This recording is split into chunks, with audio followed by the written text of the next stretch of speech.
So, Cory, I have to ask, that's an eye-popping number, 1,000% growth. Can you give us a sense of the dollar amount of new user sales that you get in a regular week and what that number tells you? I think it's easiest to talk about it as a reflection on our baseline growth rate. And we were growing significantly prior to the virus changing consumer habits. But in the past 3 or 4 weeks, we've actually seen our baseline growth rate increase by about 400 to 450%. So unprecedented shift in what we've seen from on-premise to off-premise purchasing, and it's still accelerating over the next, last couple of days, and we expect it to over the next couple of weeks as well. What about the trends that you're seeing? I mean, we know that wine is the majority of online alcohol sales, but has that been changing as more and more people are stuck at home and in many cases they can't actually get to a liquor store?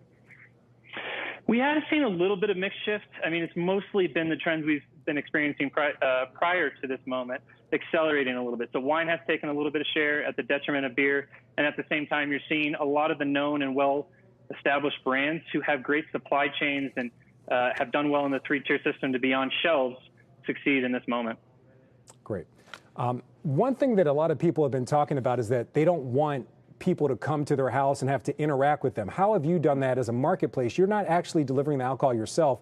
You're relying on your partner retailers to do it. What steps have you taken to make sure that delivery people are safe and also your customers are safe? Yeah, it's a great question. And safety is obviously the first priority in anything we're doing right now.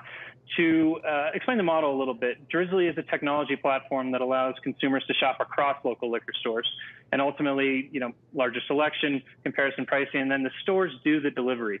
So we've been working with our stores to implement contactless delivery, which is the first priority.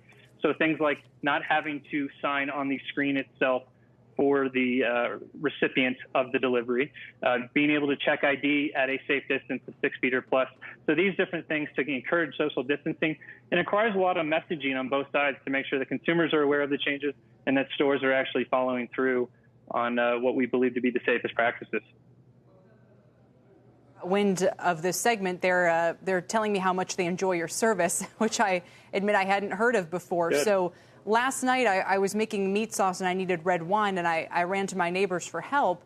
Are you telling me that I could have used Drizly to maybe get something to my house in 10 or 15 minutes time? And what premium am I paying for that? How much does it cost? And how much of a tip, and all? I'm kind of burned from all the food delivery things and the layers of fees in there. What about you guys? Yeah, it's a great question. The first thing I'd say is that the service is just listing the product and the prices of the stores from which you're purchasing. There's no markup on the bottle itself whatsoever. There is a $4.99 delivery fee, which goes directly to the store itself to help pay for the delivery and the cost of the labor that goes into it.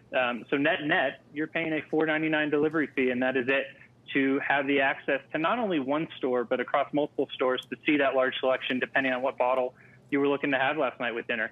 And then the last thing I'd say there, as we think about the stores in this time, it's a very different SLA. It's a very, very different service they can provide. So while we try to get deliveries there within 30 minutes on average, today's time, and I'd like to set the expectation up front, it's unprecedented. So within 2 hours is what we're looking at right now. Well, we really appreciate the candor. Cory, thanks so much. Thanks for joining me. And Frank Holland, I want you to know you're the face of delivery booze during this time. I learned from about Cocktail Courier from you and Bacardi, and now this. We appreciate it, Frank. Thanks. Thank you both.